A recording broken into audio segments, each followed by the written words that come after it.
श्री आलोक कुमार मेहता मंत्री जी ने उत्तर संलग्न है, पूरक पूछिए। महोदय, माननीय मंत्री जी ने जो जवाब दिया है वो संतोषजनक नहीं है। 4 महीने ये अक्टूबर 5 अक्टूबर 2020 को साक्षात्कार हुआ। 4 महीने हो गए, प्रोसेस उससे पहले से शुरू है और अभी बताया गया कि बिहार विधानसभा का चुनाव आया, इसलिए आचार संहिता के तहत उसे रोक दिया गया। बिहार विधानसभा का चुनाव और आचार संहिता 14 नवंबर को समाप्त हो गया। 14 नवंबर से लेकर और जनवरी में जो तत्कालीन कुलपति उपकुलपति थे वो वहां पर बने हुए थे, जो परमानेंट थे, वो पर्याप्त समय था जिस समय उसका रिजल्ट निकाला जा सकता था।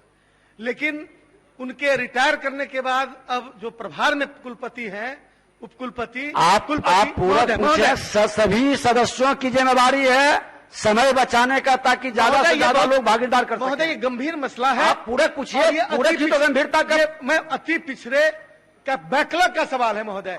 आरक्षण के मामले में सरकार के जितने विभाग आपका पूरा सब जगह महोदय मैं उसी को एक्सप्लेन कर रहा हूँ। हर जगह कहीं न कहीं आरक्षण को समाप्त करने की अप्रत्यक्ष कोशिश हो रही है महोदय। यह मामला बैकलॉग का है। आप पूरक पूछे, मैं वो वही बता रहा हूँ, विषय बैकलॉग का है, अति पिछड़े के बैकलॉग का।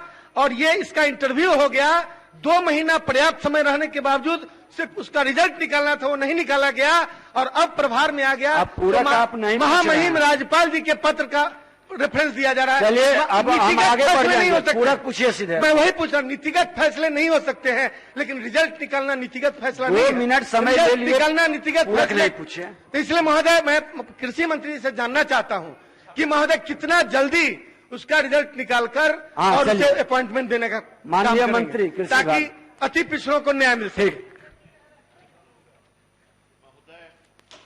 माइक पर।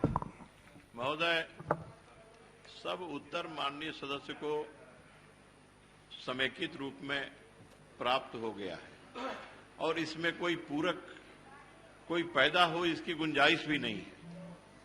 फिर भी उन्होंने सरकार पर ही दोष मढ़ दिया।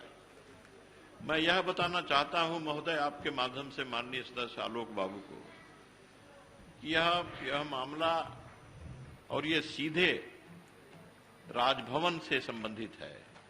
राजभवन ही सब कार्रवाई करता है और आज के स्थिति में जो माननीय कुलपति भी हैं तो वह भी प्रभार में है, उन्हें यह अधिकार नहीं दिया गया है, तो राजभवन ही इसमें कुछ कर सकता है और राजभवन ही करेगा, तो उसकी प्रतीक्षा करिए। महोदय 2 महीने तक, लगभग 2 महीने तक पिछले कुलपति प्रभार में थे और चुनाव समाप्त होने के बाद, आचार संहिता समाप्त होने के बाद पर्याप्त समय था ये रिजल्ट निकालने का, लेकिन वो नहीं निकला। माननीय मंत्री से क्या उसकी जांच कराना चाहेंगे? क्या उसके पीछे जो अति पिछड़े समाज के लोग मंत्री जी उसको संज्ञान में लेके पहल करेंगे।